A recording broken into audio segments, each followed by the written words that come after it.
I'm Jackie Martin. I am going to share my screen.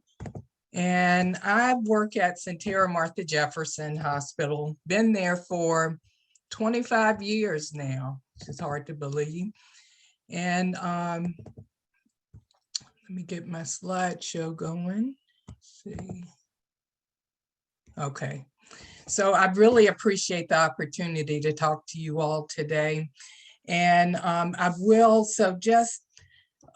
got to give you a little bit about the community health needs assessment. So I'm going to start off and talk a little bit about our community health team at Sentara Martha Jefferson, what we are charged with doing that includes the community health needs assessment, and then talk about our COVID response, including some testing events we did and some vaccine events. And then I'll end with a section I'm calling It's All About Me. And this is about my COVID year that I'd like to share with you. So I will tell you about this photo. I love this photo, and I'll tell you why I love it so much a little bit later. So let's get started. So this is our community health team at Sentara Martha Jefferson Hospital. We're housed in the Jefferson School City Center. We've been there since the center renovated. I think it's been 7-8 years ago. And it was really perfect timing for us because it was right after the hospital moved from downtown to the Pantops area. So that move really took us away from a lot of people that we're charged with serving in the city. So to have an office at Jefferson is just perfect for us. So you see our team. We have Sator Dillard on the left. She's an RN, our integrated care manager. Sierra Wynn is our community health worker. Diana Webb, our community health educator, and then I get to work with all these awesome people. So what we're charged with at Sentara Martha Jefferson is doing the triennial community health needs assessment. And so I participate on what I call the dream team. Some of us have been doing 5 community health needs assessments together. And you see that it's a group, it's a really collaborative group that's led by the health department, UVA Public Health Sciences, and then UVA Health. And over 100 people, and hopefully some of you have participated in the process, so I may be preaching to the choir, but over 100 people come together to work on the assessment. And I am particularly proud of our 2019 assessment. And I'll share a little bit about that. So I'm gonna back up to 2016 for just a minute. And these are the priority areas that were identified in 2016. So in 2019, and as you all well know, 3 years is a short period of time to try to make a difference in health. And so what we did in 2019 was to first look at our data, and nothing had changed that much. And so what we decided to do was to look at the priority areas that we identified in 2016 through a health equity lens. And that was just an amazing process. And I'll share a little bit about that. So first, when we talk about health equity, and of course there are lots of definitions out there, but I particularly like this one from the Robert Wood Johnson Foundation. And you see words like removing obstacles and lack of access to jobs, education, and housing, all being about health equity. And so what that caused us to do as a healthcare organization is really start talking about those things outside of clinical care that affect health. Because when you see this graphic from the Centers for Disease Control, 20% of what affects health is about that clinical care. So do you have access to a doctor? those sorts of things. And then health behaviors is 30%. And you know, we want people to eat healthy, of course, and exercise and not smoke. But when you look at the big picture, that's 30% of what affects health. And a whopping 40% includes socioeconomic factors. So we're talking about the housing and the jobs and education. And then your physical environment is about 10% of that. So here's another wordy slide, but I love this. It's included in the 2019 MAP assessment. And what we had to do if we were going to focus on health equity is to go back to our district's history. And when you look at that history and trust, it's obvious. And I love that the words are intentional inequalities among groups of people in the region around things like racism and sexism. And when you think about that and then look at some of the things that have happened right here in our local community, I mean, when you talk about trust, you don't have to talk about the Tuskegee experiment. You don't have to talk about Henrietta Lacks. You could talk about things that happen here like redlining and urban renewal, and then racial covenants, resident displacement, unequal access to education, oppression through medicine. And all of those things, of course, contributed to health because you have groups of people who, if you could not generate that generational wealth by passing on your house to people, to your children, all of that contributed to why certain groups are impacted and have poor health outcomes than others. We had great data when we worked on the assessment, and these are a couple of my favorite charts, life expectancy. So you look at that, and we're focused on the Charlottesville census tracts, and you see up to almost a 10-year difference in life expectancy, depending on your zip code. And of course, we looked at things like mental health and frequency of interactions with families and neighbors, especially for the elderly population and how that affects health. So the Tableau reports on life expectancy and lots of other great data is listed on the planning district's website. So check it out if you're interested in those sorts of things. We also collected qualitative data as part of that assessment, and that's what I love. I love the qualitative piece. And so, instead of, sometimes as organizations, and I'll speak for myself, we have a habit of going in and thinking we know what's wrong with communities and that we're gonna go in with our great programming and fix things for people. Well, we decided that we wanted to look at what's right because there are lots of things that are right in communities. And so what could we as organizations build on to improve health equity? And as part of that, we did 7 photo voice projects in the community. Photo voice is a qualitative research method that uses photography to tell stories of people who usually aren't represented in research. And we did a couple of senior groups in our photo voice projects. And we did, a group in Fluvanna, and then we did a JABA group in the in the Scottsville, Esmont area. And we gave these seniors cameras and we asked them to go out and take pictures of what resilience looks like, well-being looks like, and then assets in the community. And we took those pictures and they narrowed them down to the ones they thought best represented the key terms. We did focus groups, through all of that information in a software program that allowed us to look at themes.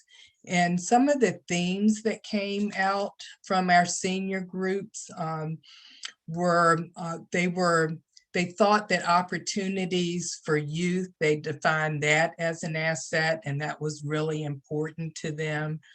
They talked about gathering places for socializing and education as being definite assets, ways to stay active, creative, unique ways to that neighborhoods come together to support the elderly populations, and how churches and history played an important part. And so that allowed us, I mean, there are probably no surprises there, but if these are what groups feel are assets to them, why can't we as community organizations focus some of our resources on building these things? And that was the point of the Photo Voice projects.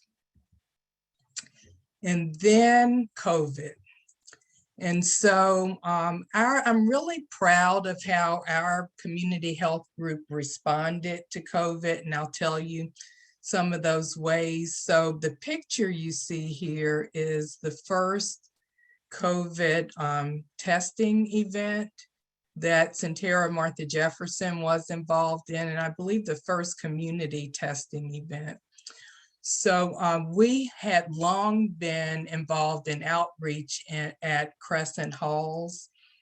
And so when COVID hit, any of you familiar with Crescent Halls, it's a low-income high-rise in the city. And many of the people there have chronic disease and, you know, are disabled in some way. And so we knew that if COVID were to hit that building, it was going to spread like wildfire. And I should back up and say that any COVID activity that we were involved in was a collaborative effort. And I think maybe that was one of the greatest things that came out of this, is that we all pulled together. So it was UVA Health working with Sentara Martha Jefferson. It was all of these community organizations coming together. And as a group, we identified Crescent Halls as our first testing event. And so there are our nurses inside Crescent Halls. And fortunately, there were no positive cases. And what happened was that community then began really policing themselves. So we'd go back out there for other outreach events and you'd hear the residents say, you need to be 6 feet apart, or where's your face mask? And so that was the first event. Then this article appeared in the Daily Progress in October. And for some reason that really personally surprised me, people were somehow shocked that there were disparities in COVID outcomes and cases for communities of color. So we ramped up our efforts. You see Crescent Halls listed there, but we went to the community and we asked, so how can we best support the community in testing events? And April Oliver at West Haven suggested to us that we get out in the community and not just do testing, but do resource fairs. And so we set up in Washington Park, very socially distanced. We had Organizations come in to distribute face masks and hand sanitizers and grocery gift cards. And we brought in some other Medicaid expansion and voter registration. And we were able to, through all of our testing events, test about 725 people in the community. And so you'll notice that the flyer says, focusing on communities of color. What we found at these events was that it wasn't communities of color that were showing up, that were first in line at these events. And so when it came time for the vaccine rollout, and I should tell you, these are some other stories that we told about COVID-19. We had some real COVID survivors take their stories. So that was another outreach that we did. And so fast forward to the vaccine rollout. So it was pretty obvious, and I'm not sure I can explain why. I have some of my own personal feelings as to why this happened. But when these phases rolled out, you were not seeing communities of color in the vaccine lines. So, and I think some of that was due to how we receive information. People receive information in different ways. And so what we decided to do with the vaccine rollout was through the African American Pastors Council. They spearheaded this, so I need to give them all the credit. They said, we're not seeing Black and brown people in these vaccine lines. And they took that to the Virginia Department of Health and asked Dr. Oliver to give us some vaccines, because you were hearing a lot about vaccine hesitancy. And that's a real thing for really good reasons, particularly in the Black and brown community. But we felt that there were a lot of people that wanted a vaccine, and for whatever reason, they weren't getting the opportunity. And so what we had, I think, 4 days. So Dr. Oliver said yes. He told us we could have 300 vaccines, and we had 4 days to get Black and brown people signed up. So through the local churches, we didn't want to blast it out as we did with the testing events. So we wanted to be more deliberate and make sure that the groups we were targeting were the people that were able to take advantage of the vaccine events. So we went through community groups and churches and sent the information out, and we gave people a couple of different ways to register. So it wasn't just on the computer. You could get a paper copy. You could have a friend register you. And within those 4 days, we had over 600 people signed up for a vaccine. So that was the start of our vaccine events that to date we have had over 1,500 Black and brown people get a vaccine through these events. And we used a model created by Dr. Janita Richardson in Public Health Sciences at UVA. And this Your Life Matters Seville became our branding. And once again, it was lots of organizations that came together. So our group in community health is particularly good at outreach to Black communities. Dr. Max Luna at UVA has an awesome outreach to the Latino community. It was UVA Health that actually has done the vaccines for our groups. So once again, just a real collaborative effort. So we had a vaccine event yesterday at Mount Zion First African Baptist Church. We had 200 doses for that event. And it was the first event we weren't able to get all of our signups. So we had about 35 people come in. And so what we believe is happening now is that most people who wanted a vaccine have been able to get one. And so now we're hitting up against people who want to give it a little more thought or are hesitant for some reason. And so our group will focus our attention more on the hesitancy issue. And there's some great resources out there already.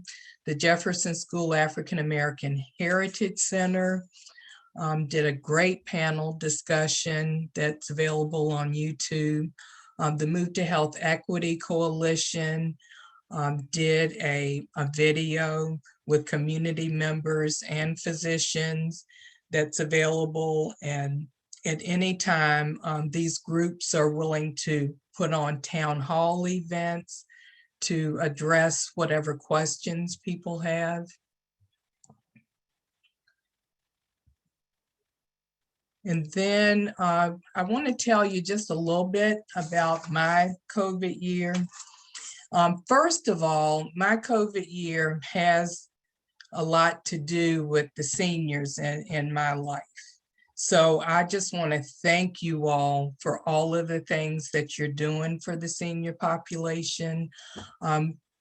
Both of my parents are in their 80s, and navigating healthcare for them has been a challenge. And here I work in healthcare. So the things that you all are doing to make that a seamless connection to services for seniors, I personally really appreciate. So just to back up a little bit, it's addressing health equity that I'm most passionate about. So whenever you get me, you get a conversation about health inequities. And my passion, I've always had that passion, but I'll tell you personally, August 11th and 12th changed me forever. I was forever changed by those events. And then, with COVID and all of the racial unrest, and, it's great that organizations are having conversations now about health inequities, but there are a lot of people out there that have been, yelling from the rooftops about that for years now. So,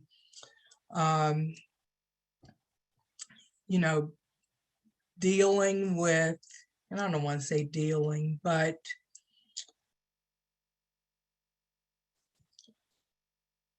not dealing with, but now that everybody's talking about it, how can we work together to, push that agenda forward? So organizations like the Public Health Association has come out and said that racism is the driving force of social determinants of health. The CDC has come out and said racism is the fundamental driver of health disparities. So, what can we do together to address these things? So personally, though, my COVID year included a visit to our emergency department. And so I was having some trouble breathing. So of course, that was one of many times that I wondered if maybe I had COVID. So I ended up in the emergency department.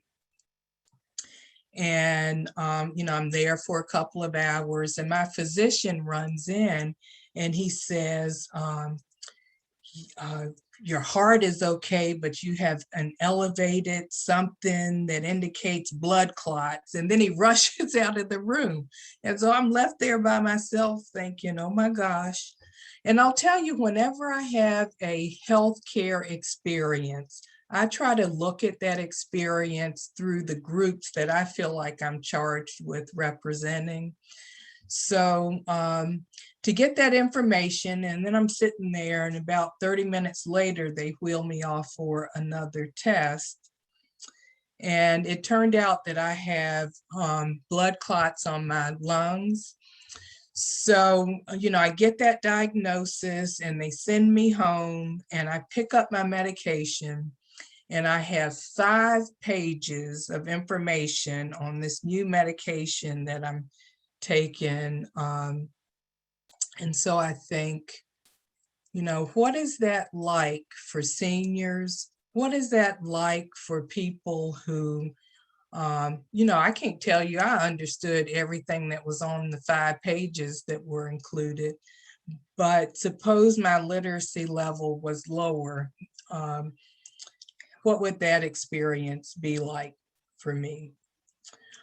And then my parents, and I'll share with you all that,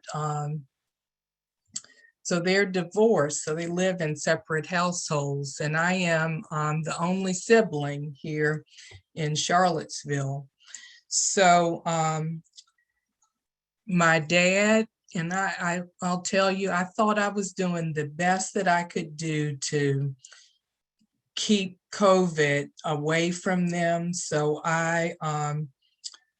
for about a year, all I did was pick up their groceries, drop them off on the porch, try to stay in contact with them as much as I could. And what I found with my dad is that a year later, his mobility had completely changed. His, his mental capacity had completely changed. And I felt as though I totally missed that, as I felt like I let my dad down, honestly. And so he has had several health challenges, and connecting services for him have been a challenge. And then my mom also has her share of health challenges. And so I feel like if I'm having a struggle figuring out aging parents, then, I'm probably not the only one out there having those problems. So again, thank you all for what you're doing to help us who are caring for older parents to navigate that. And that is actually all I have for you as far as the presentation, but I'm very happy to answer any questions you might have. And the picture that I started with, I'll tell you, so it was a trailer, and it was one of our photo voice projects that was done in a senior population. And the person that took that picture talked about how he had been incarcerated for many years, and he got out and somebody gave him an opportunity, a chance, gave him a job, and he had worked to buy that trailer that again was what he considered, of course, to be an asset. So thank you. I'll shut up, and please, any questions? I'd love to have questions or comments. Well, Jacklene, I thought that was an excellent presentation and an excellent set of information, powerful. And I thank you for that. And was wondering, can we get a copy of your slides? And also, would it be okay to use a slide or two in an educational presentation, for example, at the center? Absolutely. Excellent, thank you. Mm-hmm. And Jackie, you could send it to me and I can forward it to the attendees. Okay. Thank you. I just thought it was interesting to hear you mention Crescent Halls, because I saw in the news recently about the wonderful thing that's going to be happening over there at Crescent Halls with all the renovations that have been long overdue. So I'm glad to hear that you all specifically targeted the the residents at Crescent Halls, because you're right. If COVID had gotten in there, it would have been bad. So I'm glad you all targeted that particular high rise. Well, and I'll say that certain, and I won't name areas, but certain areas seem to get a lot of attention, and they need a lot of attention, but the Crescent Halls community is just an amazing community of people, and it's just our privilege to have developed a relationship with them over the years. I have a question. As the volunteer coordinator in the area, we act sort of as a referral sometimes where people are looking for opportunities to volunteer. And as we are moving, hopefully, out of the pandemic crisis in this area, and our seniors have been vaccinated, many of them, regardless of their economic status in this, one of the commonalities I'm beginning to hear is that I've been in for XYZ over a year, or I have just moved to this area to be with my children, but I am looking for ways to volunteer because I need to get out of the home. I need to meet people. I need to be around people, both people who've just moved here and people who have lived here for a while. Is there a strategy from within this collective as we're talking about healthcare? And Jackie, your example of both your father and mother, I also see in personally with my mother, as well as with the clients or the members of the center and others in the community that we serve.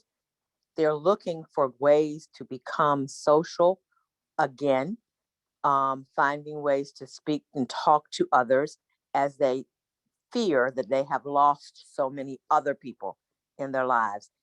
Is there a way to assist through the collaborative with this effort? How can we get something like this started?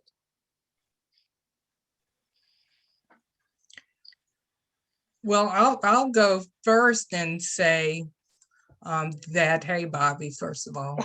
And so the hospital right now is not allowing volunteers except at our front desk. But there are always opportunities, and I expect when, in a few months, that's really going to open up for other volunteers. So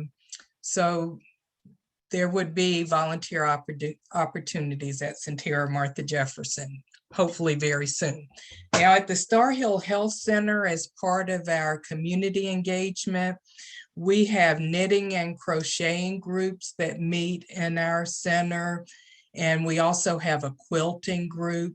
And so those are some, and it's, a very deliberate way of bringing seniors together and developing relationships with them and giving them opportunities to socialize. And so as those groups grow, I'm happy to give you information on them if you think you have some people interested. I think so, but and that's great because we are doing that at the center as well. But there's so many who don't craft that, whether it be sewing, crocheting, knitting, watercolor, any of that kind of thing. They're just looking for events or opportunities to gather in small groups or in groups to meet other people like themselves, to talk about things that they may have in common, to get outside of their home. Just like the social events that you talked about around before the pandemic that the collaborative was beginning to work on. Can we sort of get back to that? Because I think that is will be an extremely helpful means of educating our seniors about healthcare, their healthcare, and helping them with their mental health care that is so important, and delaying, in some cases, some of the symptoms of dementia, Alzheimer's, what have you, that many of our seniors are beginning to incur because of their isolation. Just looking at some of those things in relationship to healthcare that we can spread in various places throughout the community, because it is a senior issue, from my perspective. And I'll be quiet now. Hi, Bobby. I have a couple of ideas. I live in Greene County, and I know the folks at the senior center over by the library in Greene, and I know they do bingo a lot there. And also there's all kinds of book groups. And since they're housed in the same building, you've got the library and the senior center. And I know there's a lot of book groups. Of course, they've been doing it virtually, this past year, but I'm sure that's going to open up to in-person as well. And there's even a book group that deals with cooking, and they read a certain book, and then they make all the dishes that are in that book. So that's kind of cool. And there's also a lady that does yoga for the seniors. So they do like a soft armchair yoga or something like that. So I know there's a lot of resources out there. Oh, yes, I would agree. I would agree.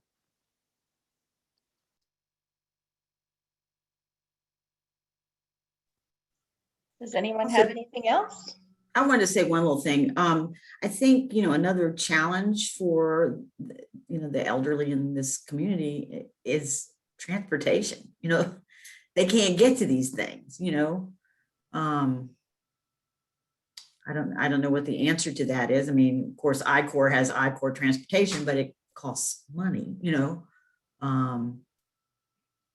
but maybe there's something that we could, and I'll talk to Katie about the owner about that. Maybe there's something, if there's a activity that we feel like, for the community that would be awesome, she may say, we'll go pick these people up.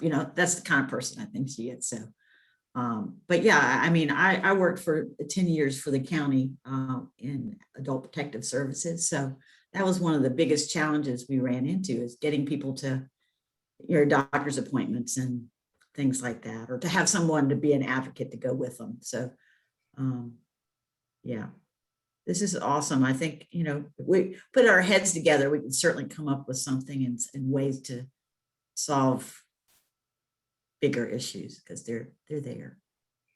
Well, there's also Jaunt, and then Yes. Scott with Reliable Rides. Yes. He's out there now too. He's awesome too. Yeah. Mhm. Yeah. Thanks, Anne. Nothing? Yeah, I was, gonna say John's here for do what we can. So definitely call us. I know we have, limited schedules on certain days of the week in certain areas, which is always a barrier, especially if there's like weekend activities. But it's good for us to know what is out there and what the need is out there, which is why I'm happy I even joined today, just hearing this information right here. Because there's always stuff that I can bring back to my agency and talk about and see about, with funding for the next year and blah, blah, blah, whatever. But yeah, I'd love to hear everyone's suggestions and what you all, in the future, what your clients' needs are for transportation, so we can try to help. And this is Fred again. I don't want to speak so much, but actually I do have, I think, a relevant announcement for today that I just realized. I'm a volunteer with the Virginia Medical Reserve Corps, and we have a immunization event scheduled this afternoon from 1 to 7 at Friendship Court. And I just looked at the map, and Friendship Court is next to Crescent Hall. Yes, it is. So consequently, I didn't realize that it's right there, but that is Mhm. actually going to be in the community at their community center is where we're going to be meeting. So if there's a way to get that information out, it's relatively short notice, and I don't know what the publicity is for it. I just, as a volunteer, volunteered for this one. But anyway, however that gets out there, we're going to be giving shots this afternoon. That's good. Jackie, if you don't mind, you mentioned what the year of COVID, how it seemed to have affected particularly your dad in terms of mobility, and also you said kind of cognitive health. And that's kind of what Learning RX is all about, both for students who struggle in school, which is a whole nother thing after a year of COVID, but also, folks who are aging and just want to maintain a mental edge. And we've actually established a Train Your Brain Tuesdays program with the center, but I feel like that may be reaching, particular groups of people. I think you mentioned some folks like the Star Hill Health Center and the Jefferson School City Center. Are those groups that we should reach out to also to help them give more awareness of cognitive training, and that we're a resource in town, that we work in person and remotely over Zoom? Are those good places to start for us too? I think absolutely. And you know what I'm hearing, and you hear it all the time when you're in community meetings, is that there's so many resources out there, Yeah. but nobody knows about them. Right. So how do you connect things for people? I've never heard of Learning RX, and I don't say that as a criticism of you all. You all probably never heard of the Sentara Star Hill Health Center. So how can we be more deliberate? And even as far as Bobby's question about what are the opportunities out there for seniors, that ought to be pretty easy to Google, or, I don't know. Connecting services is another thing I'm really passionate about. Andrea, is Dargan's presentation from last month still out there somewhere where Jackie could access it? Yeah, I can, yeah, because we posted it on our website, on the, and on our social media, and I can send that link to Jackie. Jackie, we had Kathy and Dargan last month, I believe, come and do some activities with us on Train the Brain. So yeah, I can certainly send that to you and give you an idea of what they do. Thank you. It's awesome. But should Kathy reach out to you as far as connecting with the Star Hill community and the other communities there? Yes, Okay. I can help you do that, Kathy, for Yeah. sure. Thank you so much. And I feel you, Jackie, about there's such a plethora of information out there and resources, and how do you get it all? And this is just one of our ways of doing it. But what's so interesting is we've gotten to a point where we're kind of a little Zoom exhausted too, and we can have you all have been doing a lot of Zoom meetings, informing the community about what's going on, and so we're trying to be mindful of how often we're bringing people on Zoom so we can share information with them. But this group is just one of the ways they're trying to get as much information out there as they can. Like what Fred shared today, I didn't know that was happening, but I'm glad to know that it's happening over there at Friendship Court. All right, so we're about 4 minutes from 10 here. So does anybody have anything else for Jackie, or anything else they'd like to say before we call it a day? Okay, well, Jackie. One more thing. Jackie. Margaret. Yeah, just real quick. As far as transportation, the Greene County Transit is really inexpensive, and they would be another resource. I think it used to be like $3 to get from Greene County to points in Charlottesville. So it's reliable, and you just have to set it up in advance. So that Good was, to know. I thought I'd just throw that out there. Yeah. All right. Well, Jackie, thank you so much for your wonderful presentation. And, if you are looking to make some better connections or more connections, of course, we're here every month, and you can always reach me or Andrea or Kathy. And we can do our best to connect you to whatever it is that you're looking for. Thank you.